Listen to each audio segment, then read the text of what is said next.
నమస్తే, నేను రోజా. HM TV ప్రేక్షకులకు సంక్రాంతి శుభాకాంక్షలు. అచ్చు వేయలేని భావాలను అచ్చమైన భాషలో చెప్పుకొస్తుంటాయి ఆయన పాటలు. ఆయన పాట రాయడానికి పోగు చేసుకునే పదాలు చెప్తుంటాయి ఆయన అభిరుచులేంటో. ఇంతకీ ఎవరైనా? ఆయనే కవన కార్మికుడు అనంత శ్రీరామ్. ఈ సంక్రాంతి సందర్భంగా హెచ్ఎం టీవీ ప్రేక్షకులతో బోలెడు విశేషాలు మాట్లాడటానికి స్టూడియోలో ఉన్నారు. నమస్తే అండి. నమస్తే రోజా గారు, ఎలా ఉన్నారు? బాగున్నానండి. ఎస్. సో కవన కార్మికుడు, అద్భుతమైన ప్రయోగం చేశారు. నిజంగా అది మీ ఒక్కరికే యాప్ట్ అనిపిస్తూ ఉంటుంది నాకు. అయ్యో, అంటే అది ముఖస్థుతి కాదు. మా కవికులంలో ఉన్న వాళ్ళందరూ ఇంచుమించు కవన కార్మికులే. ఎస్. శ్రీశ్రీ గారు మేము కలంకూలీలు అంటా ఉండేవారు. దాన్ని మీరు అందమైన కావ్య భాషలో చెప్పారు. ఎస్. ముందుగా సంక్రాంతి శుభాకాంక్షలు. ధన్యవాదాలు. మీకు, హెచ్ఎం టీవీ ప్రేక్షకులకి, తెలుగు వీక్షకులందరికీ కూడా నా హృదయపూర్వకమైన సంక్రాంతి శుభాకాంక్షలు. థ్యాంక్ యూ అండి, thank you so much. Sriram గారు, మనం సంక్రాంతి మిమ్మల్ని కూర్చోపెట్టి మాటల్లో కాకుండా మీదైనటువంటి శైలిలో కొన్ని పదాలు పాటల రూపంలో చెప్తే బాగుంటుందేమో మా వ్యూవర్స్ కోసం. తప్పకుండా. ఇది సాధారణంగా మేము మా ఊళ్ళో ప్రతి సంవత్సరం సంక్రాంతికి మా పెదనాన్న చిన్నాన్న బిడ్డలంతా కూడా అక్కడే ఉంటాం. మా ఊళ్ళో ఎప్పుడు జరిగేది అంతే అనమాట. భోగి మంట వేసేటప్పుడు ఎవరో ఒకళ్ళు కొంచెం బద్ధకం ఉన్న వాళ్ళు ఉంటారు కదా, వాళ్ళని నీళ్లు కొట్టి లేపడం అనేది ఎప్పుడు జరిగేది అంతే. దాన్నే రామరామకృష్ణ కృష్ణ అన్న సినిమాలో ఒక సంక్రాంతి పాటకి ఇలా వాడుకున్నాను అనమాట. ఎహలే రాసంటి ఇంకా నిదరేంటి, ఎహరారా బంటి అటసూతావేంటి, తెల్ల తెల్లారగానే పల్లె తుళ్ళి తుళ్ళి పడుతోంది, గున్న మావిళ్ళతోటి తోరణాలను కడుతోంది, పరుగున రారండి పండగ సేయండి, సరదా మొదలంది సంక్రాంతి, ఎహలే రాసంటి ఇంకా నిదరేంటి, ఎహరారా బంటి అటసూతావేంటి. మీరు ఇలా పాడితే చంటి బంటి ఏంటి, ఎవరైనా సరే లేచి తీరాల్సిందే, సంక్రాంతి చేసుకుని తీరాల్సిందే. చెవులు ఇంత గట్టి పాడితే ఖచ్చితంగా లేస్తారు. Yes, very true. అండ్ మీకు బాగా గుర్తున్న సంక్రాంతి, ఎప్పటికీ సంక్రాంతి అనగానే అబ్బా అలా జరిగింది ఆ రోజు అనేది అటువంటివి ఉంటాయి కదా జీవితంలో. నిరుడండి 2020 సంక్రాంతి. ఆ తర్వాతే, ఆ సంక్రాంతి తర్వాతే అసలు ఆ భోగి మంటల పొగల్లోంచి ఏదో ఒక భూతం పుట్టుకొచ్చింది అనుకుంటున్నాను. నిజంగా భూతమే వచ్చిందండి. సరే, ఆ సంక్రాంతికి ఏంటంటే మేము నెమ్మదిగా మా సంక్రాంతి పరిధిని పెంచుకుంటూ వస్తున్నాం మా ఊళ్ళల్లో. ఒకసారేమో అందరూ అప్పటికప్పుడు అనుకుని వీధిలో ఉన్న వాళ్ళందరం ఎవరి వాహనాల మీద వాళ్ళు రాజమండ్రి దాకా వెళ్ళి అక్కడి నుంచి లాంచీల మీద మన పట్టిసీమ, పోలవరం, పాపికొండలు, పేరంటాలపల్లి అవన్నీ చూసాం అన్నమాట.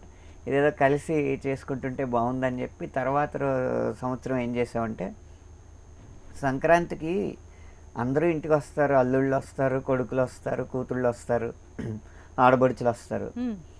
ఎంతమంది ఇంటికి వచ్చినా ఆ ఇంటి ఇల్లాలు మాత్రం ఖచ్చితంగా వంట చేస్తూ ఆ మర్యాదల్లో ఇరుక్కుపోయి ఉండాలి కదా.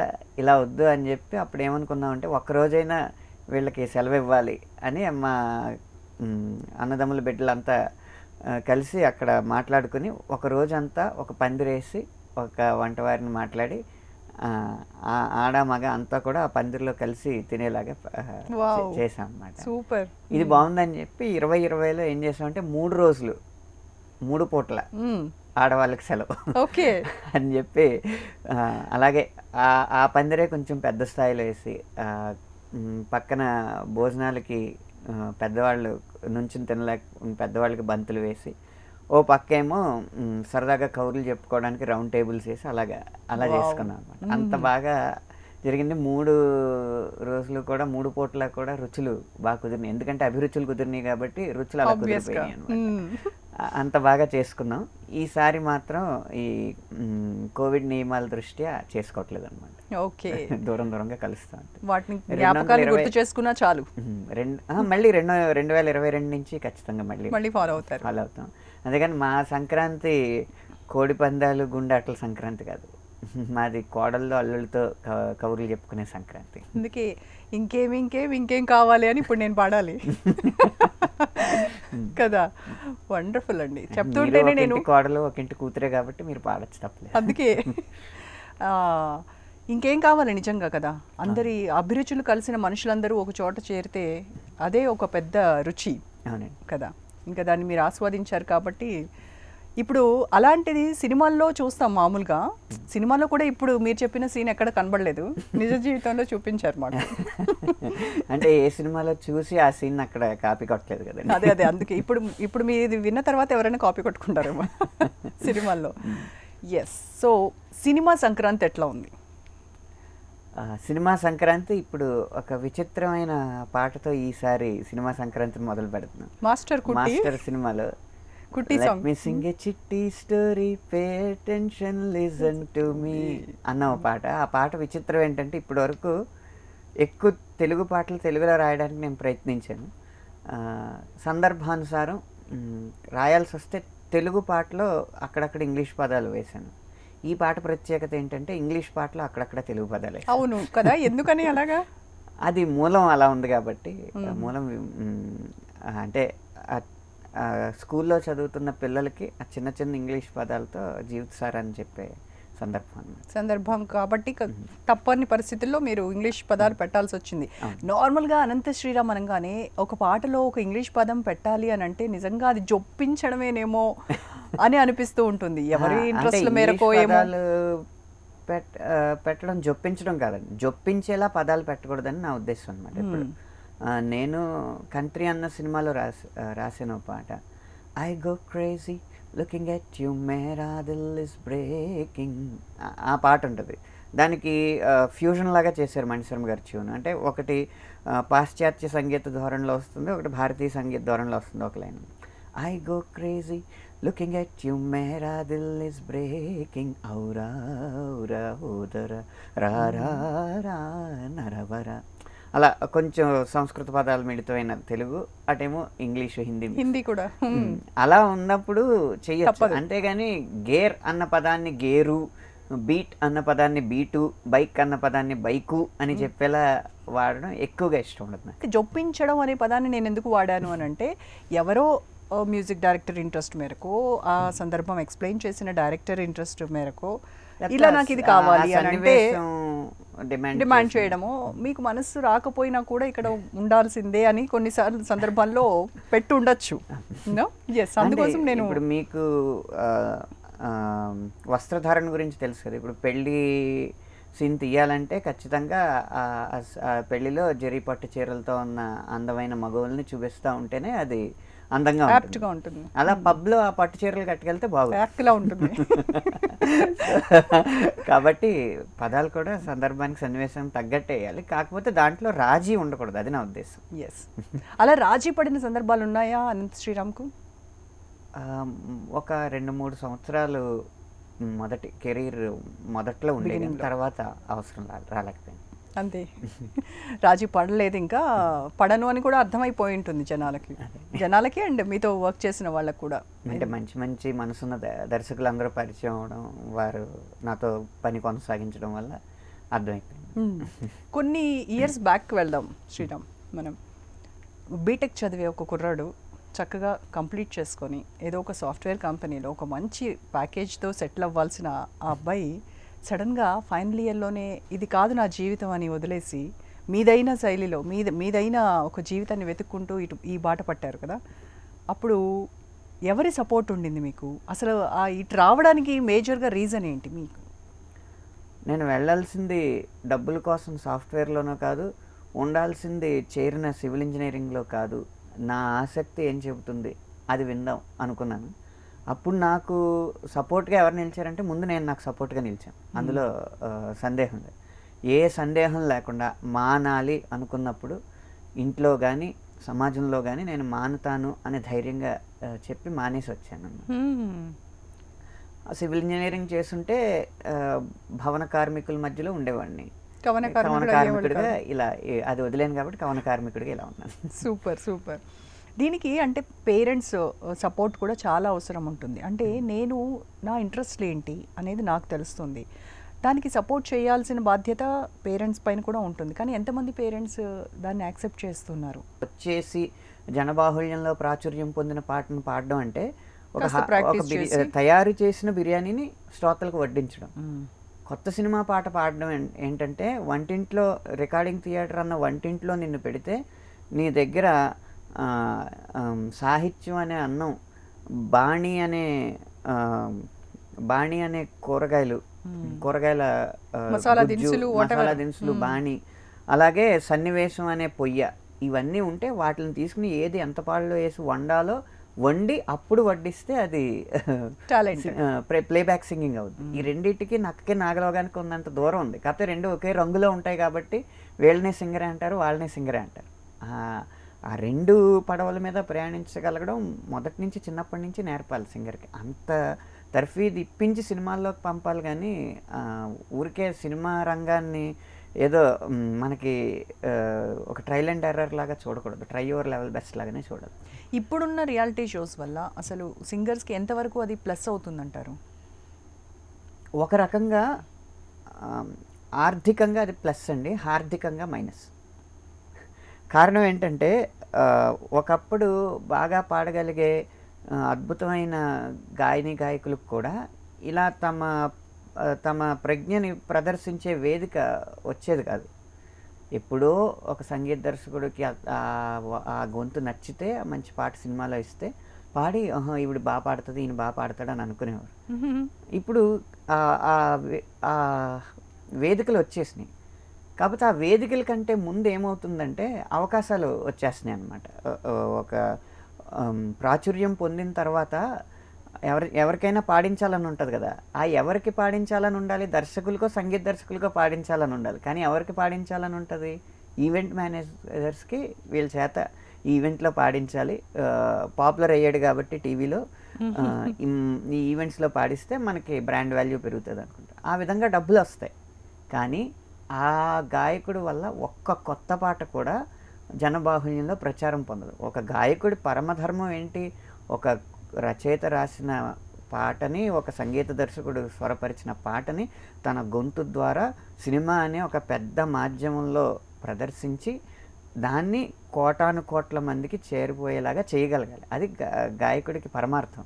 అంతేగాని ఎప్పుడో వచ్చేసిన పాటల్ని పాడి తప్పట్లు కొట్టించుకుని ఆ పాట ద్వారా ఓ 10 షోస్ పాడి దాని ద్వారా డబ్బులు సంపాదించడం అనేది పరమార్థం కాదు. కవి జీవితానికి కరోనా ఏం నేర్పింది అంటే ఏం చెప్తారండి? నిజం కవి జీవితానికి కరోనా చేసిన మేలు కష్టకాలం కూడా చేయదండి. ఒకటి, కవి ఏ ప్రశాంతత అయితే కోరుకుంటాడో, ఏ ఏకాంతాన్ని అయితే కోరుకుంటాడో ఆ ఏకాంతాన్ని కరోనా ఇచ్చింది. తర్వాత ఎప్పటికప్పుడు మేత కావాలి కదా మెదడుకి. కానీ ఈ సినీ కవి నేను చెప్పేది, ఎందుకంటే మిగిలిన కవుల జీవితాన్ని నేను తక్కువ చూశాను కాబట్టి, మనకేంటంటే ఈ పాట షూటింగ్ అర్జెంటుగా ఉంది, ఎల్లుండి ఇచ్చేయాలి, ఈ పాట సిట్టింగ్స్ ఉన్నాయి అని ఒక గందరగోళమైన షెడ్యూల్ని ఏది ముందో ఏది వెనకో, ఏది ఎక్కువ ఏది తక్కువ, ఏది మంచో ఏది చెడ్డో నిర్ణయించుకునే లోపే ఆ పని చేయాల్సి వస్తూ ఉంటుంది కదా. ఆ గందరగోళంలోంచి ఒక్కసారిగా అన్నీ ఆపి కూర్చో, నువ్వు ఇప్పటివరకు ఈ చదవలేదు, నువ్వు ఇప్పటివరకు ఈ తెలుసుకోలేదు, నువ్వు ఇంకా ఈ సాధన చేయలేదు అని ఒక్కసారి అంతర్ముఖుడై తన్ని తాను సింహావలోకనం చేసుకోవడానికి కరోనా ఖచ్చితంగా ఉపయోగపడింది. అది కాక ఆదాయం కూడా తెచ్చిపెట్టింది. ఎలా అంటే మాకు లొకేషన్తోనో స్టూడియోతోనో పని ఉండదు కదా. అవును. కాబట్టి షూటింగులు లేకుండా దర్శకులు ఖాళీగా ఉండి ఈ సమయాన్ని కొన్ని పాటలైనా మన సినిమాలో 2 పాటలైనా అవ్వగొట్టుకుని షూటింగ్స్కి వెళ్తే బాగుంటుంది కదా అన్న ఉద్దేశంతో కరోనా ఒక 2 నెలల్లోపు అయిపోద్దులే, ఒక నెలలోపు అయిపోద్దులే అనుకుంటూ ఇచ్చేస్తా అన్ని నెలలు ఉన్నారు. మాకు పాటలు ఇచ్చారు. ఓకే, ఆ ఆ రకంగా రకంగా ఆర్థికంగా కూడా ఆదాయం కూడా వచ్చింది. వచ్చింది. సినిమా ఇండస్ట్రీ అంటే మేజర్గా అంతా మొత్తం టోటల్ ప్రపంచం అంతా కూడా అతలాకుతలం అయిపోయినటువంటి పరిస్థితి కరోనా వల్ల. అయితే సినిమా ఇండస్ట్రీ పైన కూడా ప్రభావం ఖచ్చితంగా ఉంది. ఇప్పుడిప్పుడు కాస్త తేరుకొని మళ్ళీ షూటింగ్స్ ఇదే ఉంది. సో అనంత శ్రీరామ్ ఎంత బిజీగా ఉన్నారు కరోనా, ఆఫ్టర్ కరోనా అంటే? ఆ, అంటే ఆ కరోనా లాక్డౌన్ ప్రకటించక ముందు వారానికి 7 రోజులు పాటలు రాసేవాడిని. లాక్డౌన్ ప్రకటించిన తర్వాత వారానికి ఒక 5 రోజులు పాటలు రాస్తున్నాను అంతే. ఒక 2 రోజులు రెస్ట్ తీసుకున్నారు. ఏం చేశారు ఆ 2 రోజులు? చదవాలనుకున్న చాలా పుస్తకాలు చదవగలిగాను. మన పురాణ ఇతిహాసాలని ఒకసారి మళ్ళీ చూడగలిగాను. చూడడం అంటే అదే పుస్తకాల్లోనే. అది తర్వాత ఎప్పటి నుంచో కలవాలనుకున్న గురువుల్ని కలిశాను, అవధానుల్ని, వాళ్ళని. అది కాక హైదరాబాద్లో ఉన్న మా ఇంట్లో ఉండి ఎక్కడో ఆఫీస్లో ఉన్న నిర్మాతకు ఫోన్లో పాట పంపించడం ఎంతో, మా సొంతూరులో ఉండి అక్కడ ఆఫీస్లో ఉన్న ఆ నిర్మాతకు ఫోన్లో పాట పంపించడం అంతే. కాబట్టి ఒక 5 నెలలు మొత్తం కుటుంబాన్ని మా సొంతూరుకి తీసుకెళ్ళిపోయి అక్కడ ఆ పచ్చని వాతావరణం మధ్య ప్రశాంతంగా గడపగలిగాను, పని చెడకుండా. ఓకే. సో ఈ 5 నెలల ఆ ప్రశాంతమైన జీవితం గడిపిన తర్వాత స్వాతి కానీ, మీ వైఫ్ కానీ, మీ పిల్లలు కానీ వాళ్ళ నుంచి వచ్చిన స్పందన ఏంటి? ఒకటి, ఈ నానమ్మ తాతయ్య, అమ్మమ్మ తాతయ్యని చుట్టపు చూపుగా చూడడమే కానీ ఇప్పటి ఈ చిన్న కుటుంబాల్లో, అంటే వాళ్ళు పల్లెటూరులో ఉండడం, మనం నగరాల్లో వృత్తి రీత్యా ఉండడం, చుట్టపు చూపుగా చూడడమే కానీ వాళ్ళతో ఒక రకమైన కలిసి అనుబంధాన్ని గడిపిన ఈ సందర్భాలు తక్కువ. అది మాత్రం పూర్తిగా పిల్లలకి కానీ తనకు కానీ ఉండడం జరిగింది, అందడం జరిగింది. ఎప్పటికప్పుడు ఈ రొదల్లో వాహనాల రణగొణ ధ్వనుల్లో చూసిన జీవితం వేరు, ఆ పిల్లగాళ్ళ సవ్వళ్ళు వినే ఆ జీవితం వేరు కదా. అది కనీసం జీవితంలో ఈ 6 నెలల సమయంలో అయినా అందిందన్న సంతృప్తి అందరికీ ఉంది. Good good. మీరు ఇండస్ట్రీకి వచ్చినప్పుడు, సినీ పరిశ్రమకి అనంత శ్రీరామ్ ఎంట్రీకి ఇప్పటికీ చూస్తే తెలుగు సినిమా సాహిత్యం ఎక్కడుందనిపిస్తోంది? నేను గమనించిన ఒక పెద్ద మార్పు ఏంటంటే, అప్పుడు వాట్సాప్లు ఇవి మెసెంజర్స్ కాలం కాదు, అది 2005, 2006 అంటే. ఆ సమయాల్లో ఒక పాటల రచయిత ఒక పాట రాసాడు అనుకోండి, ఒక 2 అసిస్టెంట్ డైరెక్టర్లు వచ్చి, ఒకళ్ళు కూడా కాదు, 2 వచ్చి పాట ఒకసారి తీసుకుని 2 కాపీ చేసేవారు, ఫెయిర్ చేసేవారు. ఆ ఫెయిర్ చేసే క్రమంలో సాహిత్యంలో ఏం పదాలు వాడాడు, ఈ సన్నివేశానికి ఈ రచయిత ఏం వాడాడు, అలా 4-5 రచయితలు రాసిన పాటలు రాస్తూ ఉంటే ఒక రకమైన అవగాహన వస్తుంది కదా. ఇప్పుడు ఈ సహాయ దర్శకులకి ఆ ఆసక్తి పోయింది. వాళ్ళు ఏం చేస్తున్నారంటే, ఎప్పుడో షూటింగ్ ఇవాళ ఉందనగా ఇవాళ పొద్దున్న మనం వేరే ఏ ప్రయాణంలోనో ఉండగానో ఫోన్ చేసి, సార్ ఆ లిరిక్ రాలేదు, కాస్త వాట్సాప్ చేసేస్తారా, టైప్ చేసి వాట్సాప్ చేసేస్తారా అని అడుగుతున్నారు. ఈ మెసెంజర్స్ రావడం వల్ల, సాంకేతిక రావడం వల్ల. ఆ విధంగా అలా నెమ్మదిగా వాట్సాప్లు ఇవన్నీ వచ్చిన తర్వాత సహాయ దర్శకులకి సాహిత్యానికి దూరం పెరిగింది. సోషియో ఫ్యాంటసీ లాంటి మూవీస్ లైక్ బాహుబలి తీసుకుంటే, దానిలో అంటే ఎంత సరళమైనటువంటి పదాలు, ఇప్పుడు పచ్చబొట్టేసిన ఫర్ ఎగ్జాంపుల్ తీసుకుంటే ఎంత సరళంగా ఉంటాయి. ఇలాంటివి కొన్ని పాటలు చూస్తే ఇవి అనంత శ్రీరామ్ పెన్నుకు మాత్రమే సాధ్యం అనిపిస్తుంటుంది. ఆ సరళం బయటికి తీసుకురావాలంటే మేము గరళం మింగాలి ఫస్ట్. అంతేనా? మీకు వచ్చిన బెస్ట్ కాంప్లిమెంట్ అండి ఆ సాంగ్కి? పచ్చబొట్టుకి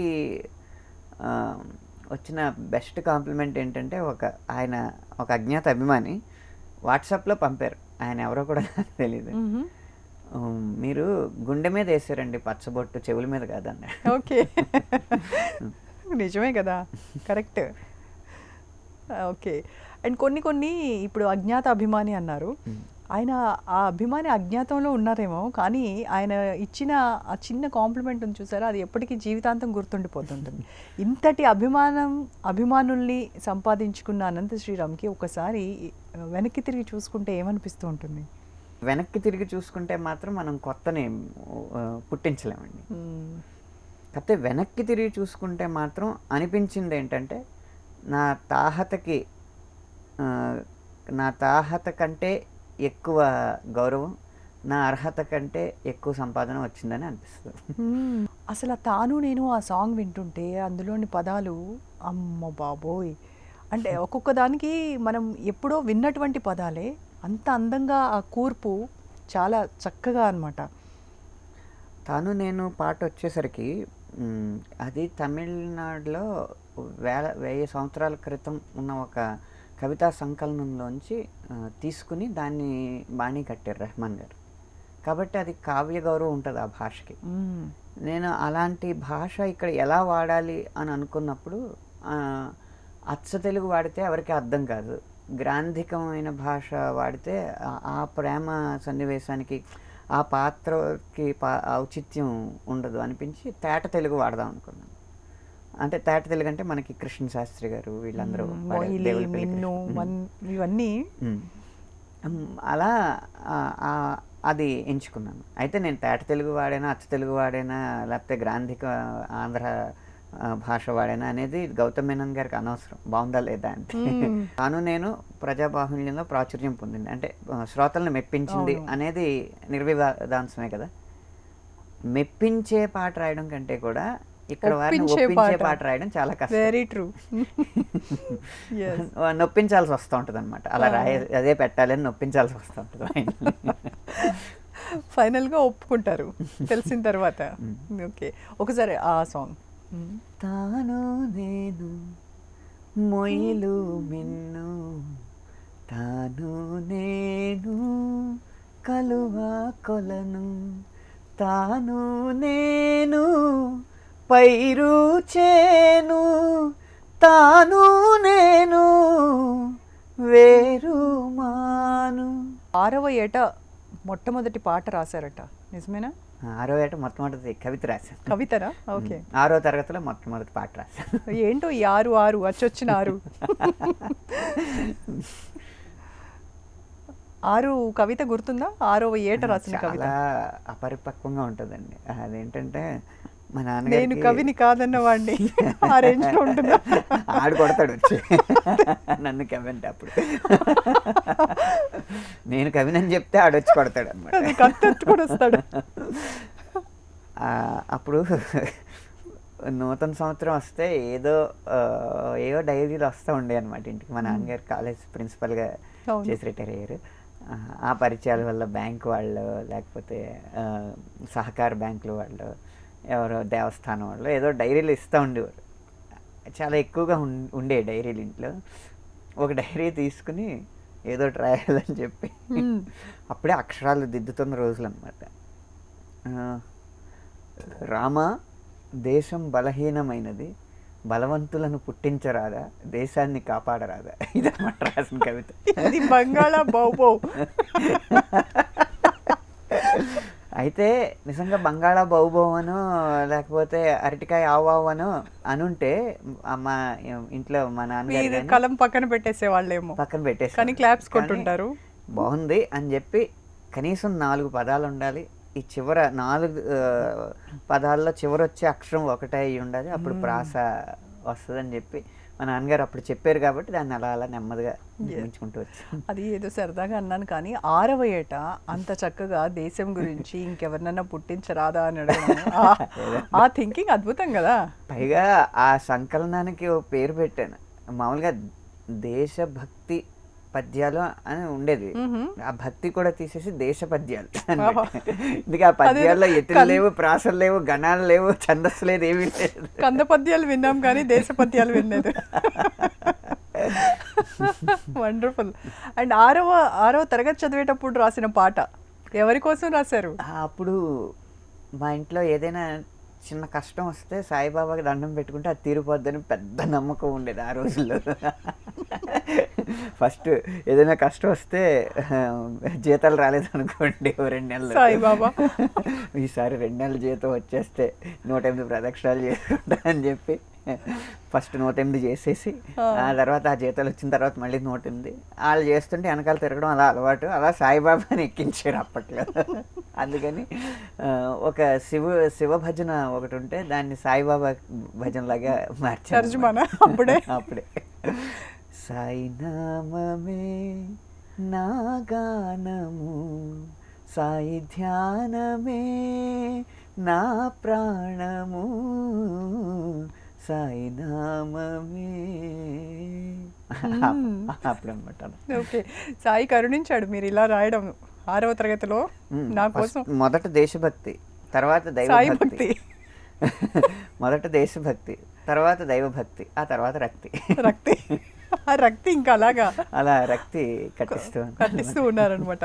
అసలు అంటే ప్రేమ పాట రాయాలంటే ప్రేమలో పడాలా అనేది ఏమి లేదు కదా, అస్సలు లేదు కదా. కానీ అసలు ఇంత బాగా ప్రేమ పాటలు రాస్తున్న ఈ అబ్బాయి ఖచ్చితంగా ప్రేమ వివాహమే చేసుకుంటాడు అని అనుకున్నాం. అంటే నేను ప్రేమ పాటలు రాయడానికి కారణం పాటతో ప్రేమలో పడ్డాను కాబట్టి ప్రేమ పాట వస్తుంది అంతే తప్పితే నిజ జీవితంలో ప్రేమలో పడిన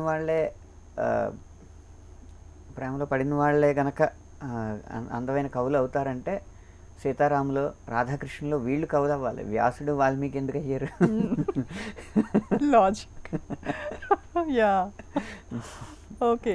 అంటే ఒక మూసలో ఎప్పుడూ ఒకే రకమైనటువంటి ప్రేమ, మీరు అన్నట్టుగా రక్తి పాటలే కాకుండా ఒక్కొక్కసారి విప్లవాత్మకమైన పాటలు రాశారు. అండ్ ఇప్పుడు ఫర్ ఎగ్జాంపుల్ గోపాలలో చూస్తే ఆ సాంగ్ కూడా దాని గురించి గొప్పగా మాట్లాడుకున్నారు చాలామంది ప్రముఖులు. నేను ఉన్నాను ఆ రోజులో, అవును. సో ఆ నేపథ్యం ఒకసారి ఏమైనా గుర్తు చేసుకుంటారా? గోపాల చేకానుప్రాస, చేకుడు అంటే పండితుడు అని అర్థం.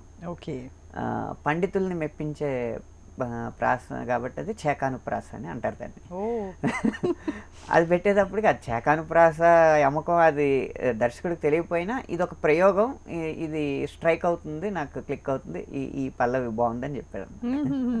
అలా దాని ఎత్తుగడ వచ్చి ఇక్కడ ఏంటంటే దేవుడి మీద నమ్మకం కలిగించడానికి దేవుడు మంచోడు కాదని దేవుడే చెప్పడం, లేదు దేవుడు ఇంత మంచోడని భక్తులు చెప్పడం, ఇది చరణాల్లో ఒక సంవాదం కింద తీసుకున్నాం. కానీ చిన్న చరణం మీరన్న చట్రంలోనే దాన్ని బంధించాలన్నమాట. ఆ చరణం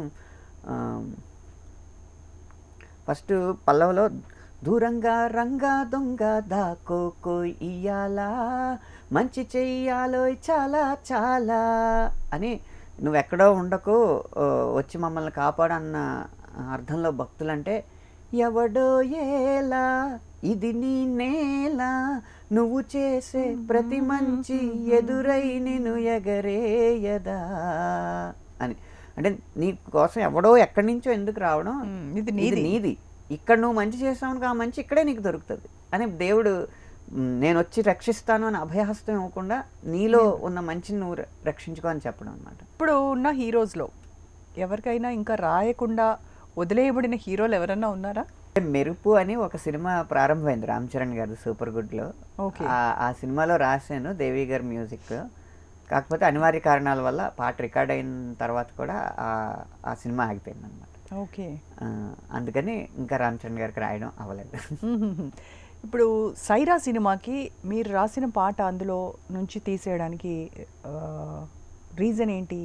పాట తీసారండి, తీయడం అంటే చిత్రీకరించారు. అదే పాట తీశారు, ఎడిటింగ్ లో తీసేశారు. కారణం ఏంటంటే 2 గంటల 45 నిమిషాలకి సినిమాని కుదించాలని అనుకున్నారు. 3 గంటలు వచ్చింది. కించిత్ బాధ అనేది అనిపించింది? లేదండి, ఏం లేదు. ఎందుకంటే అక్కడ సినిమా బృందం చూపించిన సంస్కారం నన్ను బాధపడడానికి ఏమాత్రం అవకాశం లేదు. వావ్, చాలా తక్కువ టైంలో రాసిన పాట సీతం వాకిట్లో సిరిమల్లె చెట్టు టైటిల్ సాంగ్ 20 నిమిషాలు. 20 నిమిషాలు అంటే ఇది రాసేయాలి, ఇప్పుడు అందరికీ నచ్చేయాలి అన్న ఉద్దేశంతో రాయలేదు. అప్పుడు కేజే మేయర్ గారు అనుకుంటున్నారు. శ్రీకాంత్ అడ్డాల గారు మిక్కీ జే మేయర్ గారితో వెళదామని అనుకుంటున్నారు. ఇంకా బృందంలోనేమో ఇప్పటివరకు ఆయన పెద్ద సినిమాలు చేయలేదు కదా, ఇది ఇద్దరు హీరోల సినిమా కదా, ఎంతవరకు అది ముందుకెళ్తుంది అన్న సందేహంలో చిత్ర బృందం ఉన్నారు. అప్పుడు మిక్కీ జే మేయర్ గారు తీసుకున్న ఒక సాహసోపేతమైన నిర్ణయం ఏంటంటే, ట్యూన్ కట్టి వినిపించడం కంటే ఒక పాట తయారు చేసి వినిపిద్దాం ఈ సినిమాకి తగ్గట్టు. అది గనక నచ్చితే ఖచ్చితంగా మనం అన్ని పాటలు చేయొచ్చు అని ఆయనే ఒక నిర్ణయం తీసుకుని ట్యూన్ ఇచ్చారు నాకు. దీనికి అప్పటికే శ్రీకాంత్ అడ్డాల గారు నాకు మొత్తం కథ అంతా చెప్పారు. ఇంకేం కావాలి, ఆ సాంగ్ అంత జనాదరణ పొందుతుంది అని ఊహించరు మామూలుగా, ఇందాక మనం మాట్లాడుకున్నట్టుగా ఊహించలేదు. కానీ అసలు బీభత్సమైన స్పందన దానికి. అసలు దాన్ని అంటే ఒక్కొక్కసారి ఒక శక్తి ఒక పాటను నడిపిస్తూ ఉంటుంది. ఆ శక్తి కరువైనప్పుడు ఇంకో శక్తి దాన్ని నిలబెడతా ఉంటుంది. అన్ని శక్తులు ఒక చోటే తోడై ఆ పాట అంత ఎక్కువ హిట్ అయిందన్నమాట. ఇంకేం కావాలే, చాలే ఇది చాలే, నీకై నువ్వే వచ్చి వాళ్ళవే, ఇకపై తిరనాళ్ళే, గుండెల్లో నా వేగం పెంచావే, గుమ్మంలోకి హోలీ తెచ్చావే, నువ్వు పక్కనుంటే ఇంతేనేమోనే, నాకొక్కో గంట ఒక్కో జన్మై మళ్ళీ పుట్టి చస్తున్నాను. టాప్ 5 సాంగ్స్ అంటే ఏం చెప్తారు? దీనికి ఒకటి ఉంది, తాత్కాలిక స్పందన అని ఒకటి ఉంటుంది. మీరు ఈ సంక్రాంతి రోజు ఈ HMTV స్టూడియోలో ఈ సమయంలో అడిగారు కాబట్టి ఆ సమయానికి ఏమనిపించిందో అది చెప్తారు.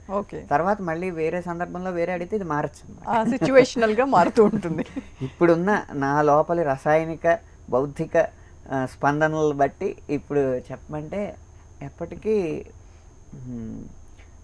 నా కాలర్ ట్యూన్లో ఏముంటుందో అది ఎప్పుడు 1లో ఉంటుంది. అది ఇదివరకు ఏం సందేహం లేదు ఉండేది, ఇప్పుడు తాను నేను ఉంటుంది, అది 1. తాను నేను ఇప్పుడు ఫస్ట్. సెకండ్, నంది అవార్డు వచ్చిందని కాదు, ఎప్పటి నుంచో నాకు అది చాలా ఇష్టమైన పాట. ఎటో వెళ్ళిపోయింది మనస్సులో, కోటి తారల్లో 3.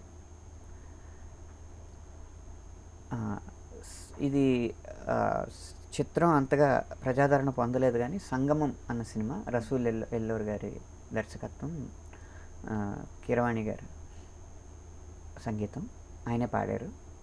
పూత వేసిన లేత మావిని అని ఒక పాట ఉంటుంది. 4 ఇందాక మీకు చెప్పాను కదా, ఐ గో క్రేజీ అన్న పాట. పాశ్చాత్య ధోరణి, భారతీయ ధోరణి ట్యూన్లో అలా ఉంటే, అలాగే సాహిత్యంలో కూడా దాన్ని జొప్పించడం వల్ల కంట్రీ సినిమాలో 4. 5వది మిగతా అన్ని. అబ్బా, ఇక్కడ కదా అసలు శ్రీరామ్ బయటకు వచ్చారు. ఇంకా 5 ఏం చెప్తారా అని చూస్తున్నాను, మిగతా అన్ని. వండర్ఫుల్. ఒక చిన్న ర్యాపిడ్ ఫైర్,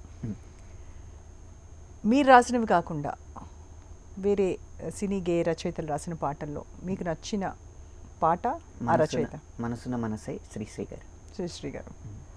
ఇప్పుడు జరుగుతున్నది జగన్నాటకం, సీతారామ శాస్త్రి గారు. వండర్ఫుల్. మీకు నచ్చిన దర్శకుడు? నేను పనిచేసిన దర్శకుడా లేకపోతే మొత్తం మీరు పనిచేసిన దర్శకులు? నేను పనిచేసిన దర్శకులు, నాకు నచ్చిన దర్శకుడు శ్రీకాంత్ అడ్డాల. అండ్ ఇష్టమైన మ్యూజిక్ డైరెక్టర్? కీరవాణి గారు. ఓకే. ఇష్టమైన హీరో? కమల్ హాసన్. హీరోయిన్? విద్యా బాలన్. ఓకే. తెలుగులోకి వస్తే? తెలుగు హీరోయిన్ లేరుగా. తెలుగులో మనం చూసే హీరోయిన్లు, తెలుగు సినిమాలో మీరు కూడా ఆ హీరోయిన్లని వర్ణిస్తూ రాసిన పాటలు ఓ కొల్లలు. అలా వర్ణిస్తే మంచి పాటలు ఏం రావు, ఊహా సుందరులను వర్ణించుకుంటా. సమంతకి ఒక సాంగ్ డెడికేట్ చేయమని ఇప్పుడు అడిగితే మిమ్మల్ని వెంటనే ఏ సాంగ్? మీరు అడిగితే నాగ చైతన్య గారు వచ్చి అంటారు. ఆయనకి బోల్డ్ విని ఉండుంటారు ఇలాంటి. సమంత గారికి చేయాలంటే, 6 అడుగులుంటాడా 7 అడుగులేస్తాడా, ఏమడిగినా ఇచ్చేవాడా, ఆశ పెడుతుంటాడా ఆట పడుతుంటాడా, అందరికి నచ్చేసేవాడా. ఫైనల్గా మీ స్వాతి గారి కోసం ఒక సాంగ్ డెడికేట్ చేయమంటే ఈ పాటలో ఒక చరణం డెడికేట్ చేస్తా. ఏ సాంగ్? అడిగిన సమయములో నన్ను అలవోకగతను మోయాలి, అలకని తెలుసుకుని అందంగా బతిమాలాలి, పనులను పంచుకుని మనసుంటే ఇంకేం కావాలి. అలా ఈ చరణం. ఓకే, సో అవన్నీ ఆవిడ చేస్తూ ఉన్నారు, మళ్ళీ మీరు అడగడం ఎందుకు ఇంకా? అమ్మాయి పాడే పాట కదా. అదే ఆవిడ సైడ్ నుంచి మీకోసం అన్ని చేస్తూనే ఉన్నారు ఇవన్నీ పాపం. అదే రివర్స్ అయింది అంతే. అదే. ఓకే, పిల్లల గురించి? మా పిల్లల గురించి ఒకే ఒక్క మాటలో చెప్పాలంటే కొంచెం ఇంగ్లీష్ పదాలు వాడతాను అనుకోకండి. మా అబ్బాయి క్లారిటీగా ఉంటాడు, మా అమ్మాయి పిచ్చ క్లారిటీగా ఉంటుంది. ఓ. మా అబ్బాయి క్లారిటీ ఏంటంటే, ఒక ఉదాహరణకి ఏదో ఒక చిన్న గొడుగు తెమ్మన్నాడు అనుకోండి, ఎలా చెప్తాడంటే గొడుగు ఎల్లో కలర్లో ఉండాలి, దాని మీద పులి బొమ్మ వేసి ఉండాలి అని చెప్తాడు. మా అమ్మ ఏం చెప్తుందంటే, అన్నకి ఏం తెచ్చో అది నాకు తెలియదు. ఇది పిచ్చ క్లారిటీ అనమాట, పెద్దగా శ్రమించాల్సిన పని లేదు. ఓకే, ఇంకొక పాటతో మనం ఈ కార్యక్రమాన్ని ముగిద్దాం. ఏం సందేహం లేదు ఆ అందాల నవ్వేయి సందళ్ళు తెచ్చింది, ఏం సందేహం లేదు ఆ కందేటి సిగ్గే ఈ తొందరలు ఇచ్చింది, ఏం సందేహం లేదు ఆ గంధాల గొంతే ఆనందాలు పెంచింది, నిమిషము నేల మీద నిలువని గాలిలాగా మది నిన్ను చేరుతోంది చిలక, తనకొక తోడులాగా వెనకనే సాగుతోంది హృదయము రాసుకున్న లేఖ. ఏం సందేహం లేదు, ఇప్పటికీ వేల పాటలు రాశారు, ఇంకొన్ని కొన్ని వేల పాటలు మీ కలం నుంచి జాలువారుతాయి. మమ్మల్ని ఇంకా మంచి మంచి పాటలతో ఎంటర్టైన్ చేయాలని కోరుకుంటున్నాం శ్రీరామ్ గారు. వేలు వందలు ఈ అంకెలు ఎలా ఉన్నా ఆ శ్రోతలతో లంకెలు మాత్రం ఇలాగే ఉండాలని కోరుకుంటున్నాను. Wonderful. So nice talking to you on this special day. Thank you అండి, థ్యాంక్ యూ సో మచ్.